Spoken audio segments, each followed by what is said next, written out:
Mutalisk continuing to try to find some weak point in Phoenix's seemingly great defense, but Fenix, we've seen, has some good missile turret placement, kind of deters the opponent from poking in there to do damage, and mainly Phoenix's defense is with his aggression time. What we've seen is if players are aggressive enough, that Fenix can crumble very, very quickly because he's spreading his defenses so thin. It looks like Vibe found a little weakness here. A couple of units caught off guard. There's a siege up. Can he kill off the Banelings in time? Wow! Incredible marine control by Fenix, but there's just too many Mutalisks right now.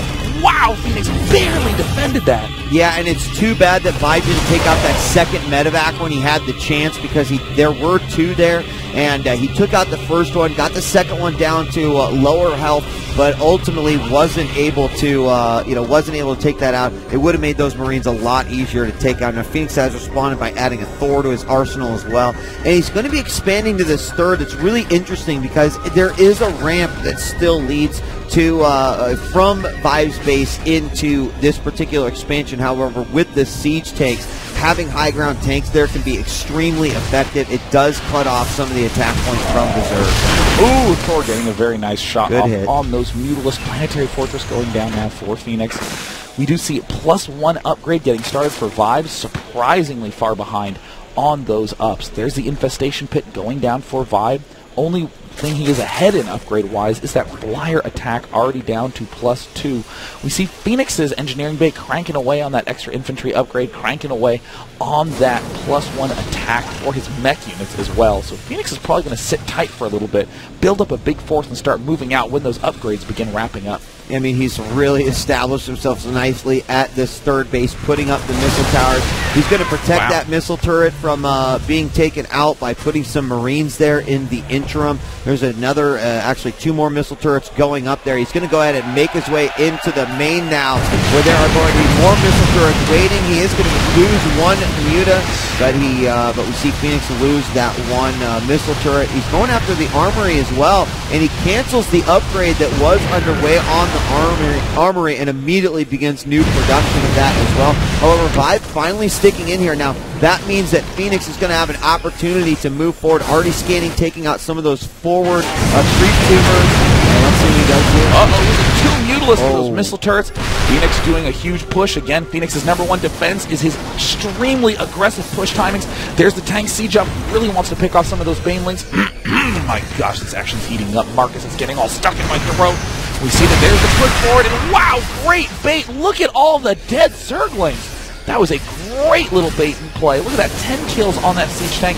Phoenix being very careful to push very gently forward, trying to get some hits on the Mutalisk, but no, Vibe will get the advantage there, killing off that Thor. A couple of units getting caught off guard, and oh no, the Banelings do manage to get taken out by Fenix. You know, again, one of those areas where Zerg just doesn't quite know how many tanks are on the other side of that. It looks like they're going to be able to break through. More Lings coming in, and Banelings from the other side. They are going to be behind the tanks to avoid some of that Baneling damage. However, more Mutas have come out, and that means that all of these units will fall to Vibe's army. He has a few more Mutas than he had in some of the last battles, but he did lose a little bit there too. We have another group coming up here, but the Marine count really thinning out, and obviously the tank count has gone down considerably. Gosh, Fenix, after that huge aggressive push got killed off, has been doing drops in the meantime up at the top corner of this expansion that only just finished. Hasn't even begun mining, getting picked off by Fenix. Every single time he does an attack, he seems to find some way to pick off an expansion. We're finally seeing that +3 upgrade and +1 get restarted yet again, and Fenix gonna try to attack before any more Banelings get started. Yeah, and I think that's a great idea right here. The tanks are going to siege up immediately. Have the Mutas going after that Thor. The Marines are really, really thinning out right now, and once again, the Mutas with combination of the Lings do a great job taking out those mech units. It looks like we're going to have a stim from Phoenix to move forward, and on that stim, he's going to have some very, very weak units easily taken out, and absolutely no damage done there at the third of Vibe. And it's one of those weird moments where Vibe's army is operating the exact opposite way it should. Generally, it's my Banelings will kill all your Marines, and my limited number of Mutalisks will clean everything else up. But instead, it's all the Banelings die, and thank God I have a million Mutalisks so I can kill this off easily. And oh no, Phoenix getting caught a little bit out of position, losing one tank, but somehow accidentally letting another one survive. We see a couple Mutalisks now swinging around to the left. Vibe, clever split timing Yeah, and look at that. He's going to come back in. He had those Marines separate up. And, I mean, the Mutas have been keeping that Marine count so thin, usually a job of the Baneling. But in those situations where you just don't have them warp quick enough, he seems to be doing just fine with the Mutas. As long as that Marine concentration doesn't get too high, should be okay. Infestors now out on the field, and we have more expansions now starting to go up for Phoenix. Certainly he's got to be a little concerned here about the lack of production. We're going to see one Infestor move up, and it does not go down. However, that little platoon does almost get taken out. Looks like we might have a counterattack here by Vibe. Amazing high-level play going on from both of these players. This is an open bracket, early round game. It's looking just like a championship match as we saw yesterday. We're seeing Vibe take out this 5th base attempt by Phoenix. Looks like, oh, again, using that Thor at the front to constrict a little bit of space, positioning those tanks to try to pick off those units.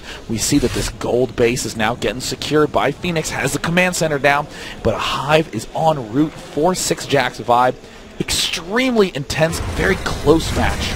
Yeah, and I mean, now that the gold is down, I think that's going to be a really, really big threat. You know, the one thing out of Phoenix is, you know, with that next base and how he's been doing his army, he's just been throwing a lot of smaller armies, and I feel like he probably needs just a little bit more production in order to get ready. He's thrown out the 2 additional racks here at the front. But, you know, tank count, it is getting higher. The Marine count seems really low based off of what he's trying to deal with here. So, you know, we'll have to see. But, I mean, both players about even right now. The supplies are in the Terran favor, but just matching up right now with Vibes. I mean, Phoenix just having remarkably good aggression, always leading with this Thor to try to pick off any outlying units, and correctly, we see Vibe snipe that with all the Mutalisks. The Infestors are starting to pile up. Now, in Zerg versus Terran, the Zerg's unit count is a lot about momentum. 8 Mutalisks, not very good, but if you have like 16 Mutalisks, it's extremely strong. This drop by Phoenix, one of the first mistakes that I've really seen Phoenix make with aggression all game long. We'll come back to that in a moment. Well, if Vibe can actually find it, that is. But there's always this momentum idea. It looks like, does he have enough investment? Did he cross the tipping point? We see a lot of units swinging forward. The Vibe is only going to be able to pick off a couple units at the front. With Zerg, if you have small numbers of Mutalisks, or small numbers of Banelings, or small numbers of Infestors, it's very, very weak. But you hit this tipping point where you have enough units to deal a lot of damage, and Phoenix is aggressive, trying to prevent Zerg from getting there. You see more units from Zerg trying to scream down. There the Mutalisks are rolling on in. Oh, from the roof, but too many units. The tanks do massive amounts of damage. Small Marine count trying to roll in, but Vibe does not have enough Mutalisks on the field. He's making more. We see more Mutalisks streaming in from all these hatches. The Hive is done. The Greater Spire is getting produced, and this gold base is under a lot of fire. Yeah, and now that we do have many, many more units, I mean, to be completely honest, I feel like Vibe can go in here and just clean this off and then pick and choose which tanks he wants to take out. You know, the Link will not be very effective right now, but I'm really surprised that he's not poking forward with his Link. He's going to go ahead and move all of this gold base out right now as Spinecrawler goes down, but as the Marine count goes up, you know, it's going to make the massive units just a little bit less effective. There we're going to see another little stim here, and the Marines trying to move forward. The tanks are going to leapfrog, siege up, and what are those mutants going to do? They're going to try to pick off those tanks. Direct engagement. He is going to go in one more time, takes out that forward tank. Here comes the Banelings, but not all the Marines are done. However, he moved all the Marines back so far that he took out all the forward tanks, and you keep seeing these tank supply go up and down for Phoenix. Phoenix is just having remarkably good macro this game, streaming out of 3 factories, 7 barracks, spread across the map. There's those Corruptors down, but we're never going to get the chance to see him get into Broodlords, because here comes Phoenix, not even sieging anymore, just 1A moving. There's all the Marines now re-stimming. The Mutalisk count that was just hitting 20 is going to plummet back down to 0. Wow. There is the good game. Wow. There were some very deceiving points in that matchup there, Dave, because there seemed to be an opportunity or two where if Vibe had his mute account up just a little bit higher, he would have been able to get a more distinct advantage. There's a moment where the Marines were so thin for Phoenix, and all those tanks were just exposed. It's, you know, being in the front of the classroom. I'm naked. This is not good type of a thing. The siege tanks are like, hate it oh when my that happens god, at school. Oh, it's the worst. Right, and but not having he just needed literally like 3 or 4 more mutas to feel comfortable with it. And the other thing is when those 2 medevacs came in, they had no support at the first. He took out the one, but not the second. And Fenix, with his great macros, he kept it up. It's exactly what you're saying. It's that whole tipping point idea for Zerg. Zerg kind of has this, okay, I'm defending.